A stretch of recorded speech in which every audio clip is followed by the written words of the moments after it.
Hi friends, आप सभी का स्वागत है हमारे YouTube channel RK points blog में।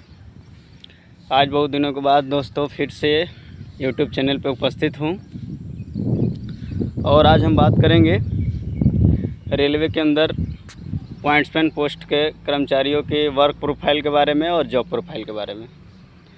तो मेरे दोस्त, पॉइंट्समैन एक लेवल 1 का कर्मचारी भारतीय रेलवे के अंतर्गत होता है, जिसको लोग आम भाषा में ग्रुप डी के कर्मचारी बोलते हैं। तो हम एक पॉइंट्समैन कर्मचारी हैं, उत्तर रेलवे मौसी स्टेशन पे कार्यरत हैं। तो पॉइंट्समैन कहने का तात्पर्य होता है, पॉइंट्समैन का शाब्दिक अर्थ होता है कांटा वाला। हम लोगों को कांटा वाला बोला जाता है। तो हम लोगों का काम क्या है, भारतीय रेलवे के अंतर्गत हम लोग कौन कौन से काम करते हैं, आइए एक एक करके इनके बारे में जानते हैं। तो एक कांटे वाले का काम होता है, कांटा वाला कहें तो पॉइंट्समैन का कार्य होता है पॉइंट से संबंधित अपने स्टेशन के अंतर्गत पड़ने वाले सभी कांटों का जानकारी रखना, उसका देखभाल करना और उसको सही ढंग से संचालित करना, है ना, ताकि रेलवे सुरक्षापूर्वक और संरक्षापूर्वक उसका कार्य संचालित हो सके। और पॉइंट्समैन को एक मल्टी स्किल्ड वर्कर के तौर पर काम करवाया जाता है, मतलब हम लोगों से अनेकों तरह के कार्य करवाए जाते हैं, इसकी ट्रेनिंग भी दी जाती है। तो हमारे अंदर काम कांटा से संबंधित कार्य आता है, जिसको पॉइंट का कार्य कहते हैं। और दूसरा कार्य होता है सिग्नल एक्सचेंज करना, है ना। तो हम लोग एक तरफ से स्टेशन मास्टर और दूसरे तरफ से हम लोग सिग्नल एक्सचेंज करते हैं ड्राइवरों के साथ, गार्डों के साथ। और हम लोग ऑल राइट सिग्नल, इसको बोला जाता है, ऑल राइट सिग्नल एक्सचेंज करते हैं। कहने का मतलब सब कुछ ठीक ठाक है। गाड़ी के अंदर, गाड़ी जब थ्रू पास करती है हमारे स्टेशन से होकर के, तो हम लोग उसको हरा हाथ संकेत दिखा करके ड्राइवर की स्थिति को जानते हैं और उसके बाद गाड़ी को चेक करते हैं, गाड़ी में कमियां तो नहीं है, कुछ में हॉट एक्सल वगैरह, ब्रेक वाइंडिंग और कुछ कुछ हैंगिंग पार्ट तो नहीं है, या कोई यात्री बफर पे चढ़ के सफ़र तो नहीं कर रहा है, इस तरह के कुछ, कोई यात्री गाड़ी से कोई चिल्ला तो नहीं रहा है, यात्री आवाज़ तो नहीं दे रहा। तो इस तरह की चीज़ों को हम लोग नोटिस करते हैं। और अगर सब चीज़ नॉर्मल रहा तो हम लोग हरा झंडी दिखा कर गार्ड से सिग्नल एक्सचेंज कर लेते हैं, गाड़ी थ्रू पास कर जाती है। चलिए अगला कार्य हम बताते हैं। अगला कार्य होता है हमारे स्टेशन पे शंटिंग का कार्य। तो शंटिंग का कार्य भी हम लोगों के जिम्मे ही होती है। हाँ, हम ही लोग में से कोई कर्मचारी शंटिंग भी करता है, हम भी शंटिंग करते हैं ना। तो ये डिपेंड करता है कि आप किस स्टेशन पे कार्यरत हैं, उसके हिसाब से। तो हमारे यहाँ 2 साइडिंग है, एक HPCL साइडिंग है हिंदुस्तान पेट्रोलियम का, और एक साइडिंग है यहाँ गुड्स का।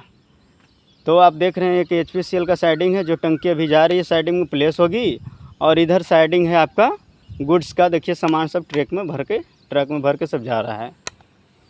तो इसका भी कार्य है शंटिंग का कार्य। कहने का मतलब शंटिंग कहें तो गाड़ियों को उसके स्थान से हटा करके दूसरे जगह प्लेस कर देना, या कोच से उसके इंजन को हटा देना, कोच से उसके ब्रेकवान को हटा देना, दूसरे जगह प्लेस कर देना, काटना जोड़ना गाड़ियों का, ये सभी शंटिंग कार्य कहलाते हैं।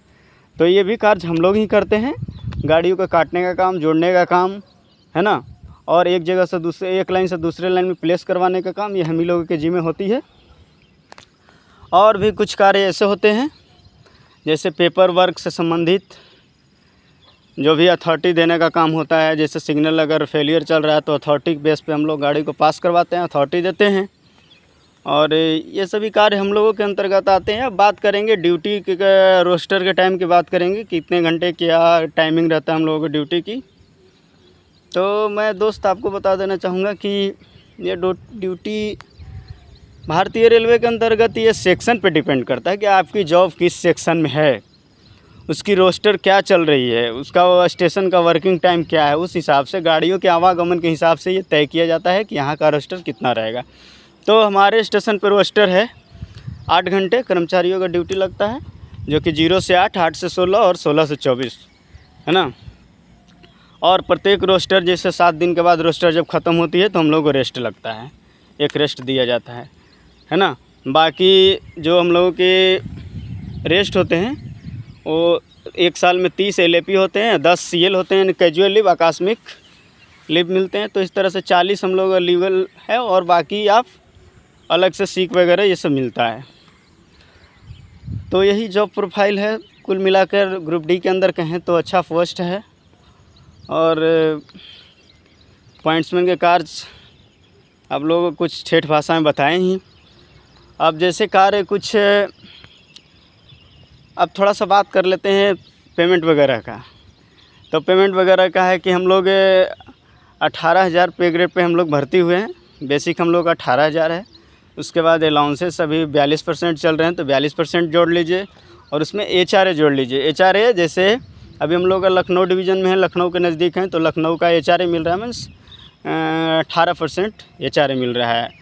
तो यही पेमेंट है। बाकी ट्रांसपोर्टिंग अलाउंस और नाइट अलाउंस मिलता है।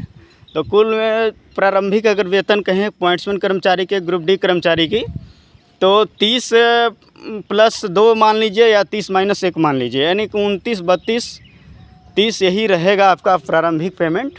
और हम लोग का भी यही आ रहा है। वो HRA के हिसाब से थोड़ा बहुत घटता बढ़ता है। जैसे जिनका HRA जैसे 8-9% होता है तो उनका कम जाता है, और बाकी हम लोगों का 18% है तो थोड़ा सा प्लस हो जाता है, और बाकी सेम है। बाकी हर साल इंक्रीमेंट लगता है, हर 6 महीने पे इंक्रीमेंट आपका लगेगा। तो ये रही पॉइंट्समैन की जॉब प्रोफाइल। इसी तरह के और भी रोचक जानकारी के लिए हमारे चैनल को सब्सक्राइब कीजिए, शेयर कीजिए और बेल आइकन को प्रेस करना ना भूलें। धन्यवाद दोस्त, जय हिंद।